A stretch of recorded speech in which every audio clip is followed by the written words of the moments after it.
To the labor front now, as two big tentative deals have been reached. One with automaker Stellantis that had workers walking off the job yesterday. The other with the St. Lawrence Seaway, where workers walked off the job more than a week ago.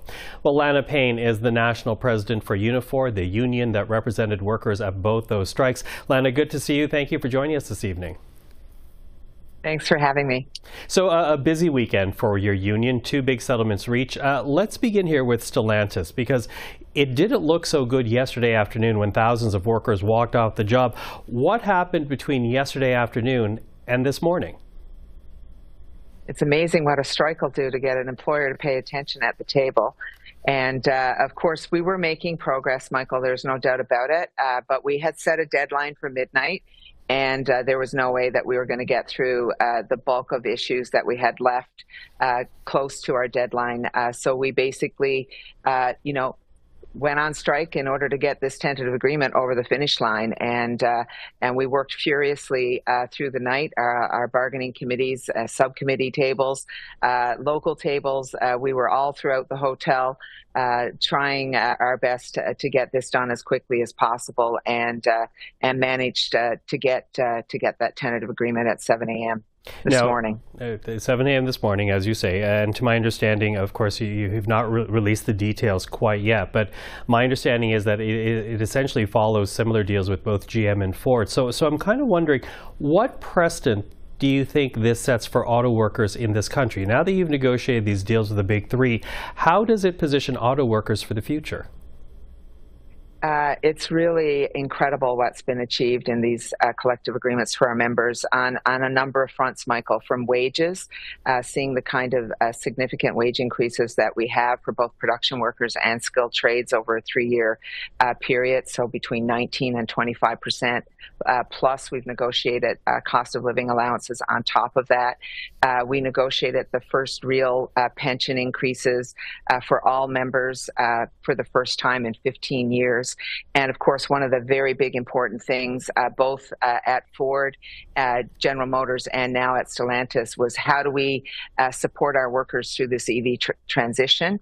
And we negotiated very strong transition supports, income security for our members through the transition period. And in this case, that's going to be critical for our members at the Brampton Assembly Plant.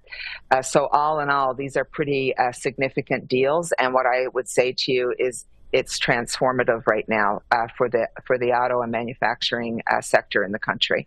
Okay. Now, before we're out of time, I do also want to talk about the St. Lawrence Seaway workers, because a tentative deal has been reached there. Salary increases were also a part of that package, to my understanding. Why was it necessary to go on strike 8 days ago?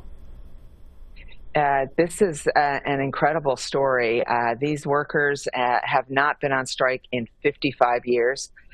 Which I think is a reflection of the fact that, they work really hard when they get to the bargaining table to avoid taking such action.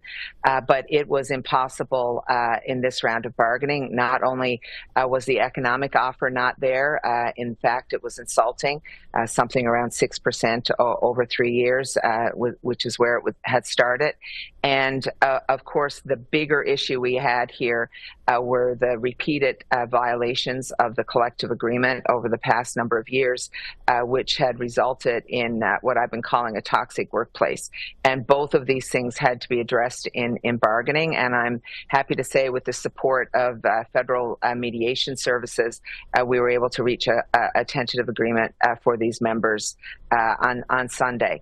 But what I will say is that this should have been done on Friday when we first got back to the table. The deal was in sight. We knew it, and the employer dragged its feet all through the weekend. Okay, but a tentative deal has now been reached. It, like Stellantis, needs to be ratified by workers. What's common here is the fact that there were wage demands, and I assume they were met because, again, you're bringing it to the workers to vote on.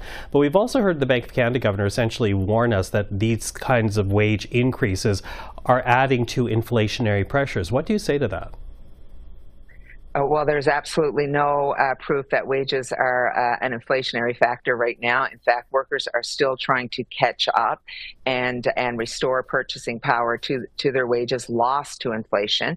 And I think the bigger problem we have right now, not wages at all, it's the fact that these interest rates are actually compounding the problem and making life more unaffordable than it currently is. And the challenge for us as unions is adding pressure to what it is we have to achieve at the bargaining table. So these interest rates not only now are part of the problem in terms of causing inflation themselves, but are really applying pressure to what it is that we have to achieve for working people when we go to the bargaining table.